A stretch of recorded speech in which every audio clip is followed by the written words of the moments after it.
Everyone, this is Jim Wallace again at Band Fan, doing another one of our interviews.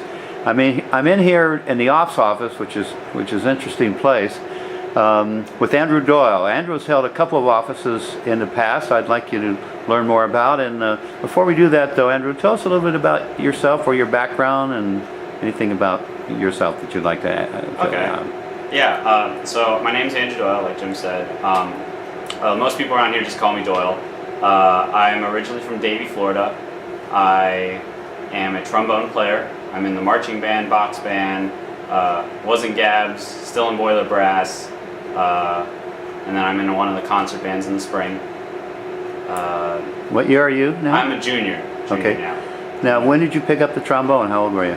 I was in the 5th grade when I picked up my trombone, so it's been over 10 years. Play any other instrument? I originally was a violin player. Really? For 1 year in the 3rd grade, and then I played recorder for like a little bit in 4th grade, just because that's how my middle school worked. But yeah, those are. Besides that, it's been trombone ever since. You ever pick up a violin again? I have, and I know how to hold it still, but that's about it. I can't play it. Well, I'm always very impressed with violin players because I'm a clarinet player like you're a wind player, and I don't know how they do that. But. All right, so why did you're from Florida and you picked Purdue in Indiana? Why was that? The academics? Yeah, it was mainly, it was a combination of both. I really wanted to be a part of a big marching band, and I wanted to make sure, I'm an acoustic engineer, which I didn't state that before, so acoustical engineering as an undergrad is very rare. Usually people that go into acoustics will go into, that's a graduate program. But I wanted to try to get into it in my undergrad, and Purdue is one of the few schools that offered that. So I came here because the engineering was so highly, acknowledged around the world, and at the same time wanted to be a part of a big band.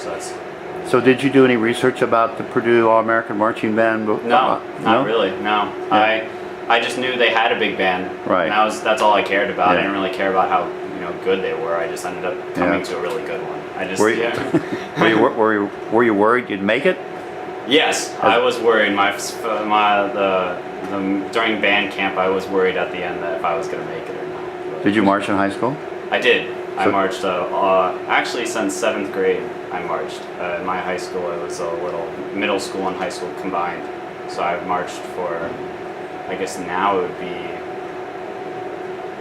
8 years. Okay. Yeah. So I always like to ask this question. When you're in band camp as a freshman, you're looking around at what everybody else is doing and whether you or I, am catching on.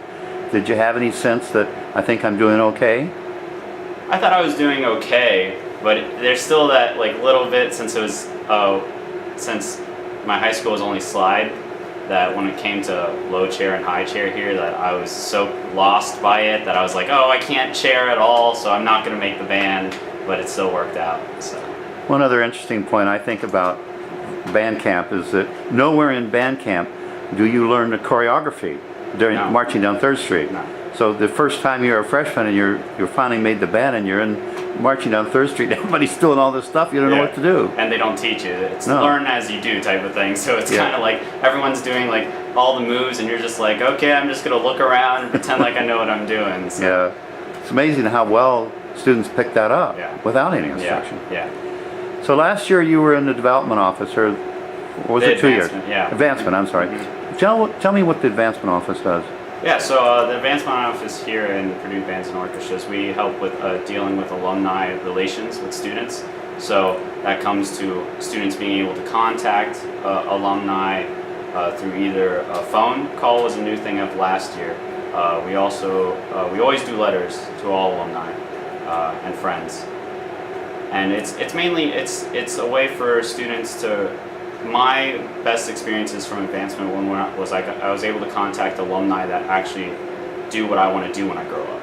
So or sometimes I've called people that I called Mr. Beering, who's the building Beering Hall is named after. So I asked him questions because he was also president of Purdue way back when. Yeah. So you get some interesting calls, and you get to learn a little bit of history that you never really got to know, which is also because things change over time. So learning history, learning advice for how to look into jobs in the future I've gotten from alumni, that's really what we're trying to do as an advancement office, is to connect students with alumni.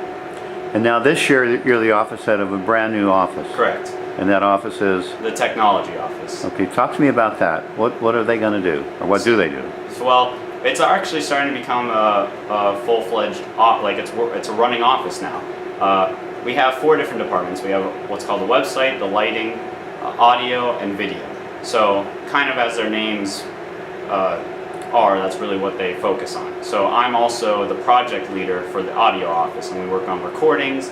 I hope to one day get into mixing for the different dance groups that we have, so they have music for their different performances. Video, any of the videos you see off of Facebook now are made by our students. Lights, so Notre Dame from last year, now we have a whole department that's focusing on that. And then website is, the website you actually see is now starting to be run by, actually as of last week, is now being run by students. So the lights I saw on the drum line. Mm-hmm, correct. Talk to me about how those are controlled and how does that work? Yeah. They change colors and... Yeah, so essentially you have, there's a computer that's controlled on the sideline that has it outputs a signal, and all the different boxes have like their own name to it, and so you send out a signal that goes individually to each box, and the box then picks up that signal and whatever you want that color to be. Like, let's say, oh, I want 1 to be blue, 2 to be red, and 3 to be green. It'll send it out. The boxes, each individual box will receive its own signal and then change the color that you've asked it to change to. So each person in the drum line has a receiver that is attached to them and to their drum. Correct. That receives that message. Interesting. How about the web page? Are there future plans for that? Anything different than what it is today? I know we want to start, because like you're asking a lot of questions about the different offices here in the department, we want to start having the different links, and one day hopefully in the future, to the different offices, so people can actually go online, even students and future students can go on and kind of see what the offices are up to, see what they're about, see what's the point of joining an office, what are the benefits and stuff like that. And that's something that I feel, if you're not really in the band, you can't really know much about it. So we're going to try to hopefully one day, I know it's a project that's going to be a little down the road, but that's one thing that we're really focusing on right now. Well, great. Looks like we've used up a fair amount of time. Anything you want to say in closing about your experience in the band? Yeah, I would have to say being a part of band helps make you a better person, because a couple things. One, you learn how to deal with people of all different types. I mean, I interact with art majors, and I'm an engineer. This is the only opportunity I'm ever going to get to have that. Understanding, being with essentially the top of the top students. Everyone in band is like the smartest kid in the university in whatever field they are. So for you to be able, no matter, like I'm able to find other acoustic engineers, which is a super rare major to have, but yet band gives me the opportunity to be able to meet people like that and work with them at, after hours working on homework and making sure that I'm learning as much as I can here, and making sure that I'm not gonna, I'm not wasting any time just chilling out and not learning anything. Would you say, just in closing, that the average band student like yourself has more friends than the average student would have that's not in marching band? Yes. Yeah. I walk everywhere around campus, and no matter where I walk, I say hi to at least 2 people on my way to every single class. That's cool. All right, thank you very much for your time. You have a good. Hey, you're off this week, so enjoy the free free time. Yeah. Talk to you later.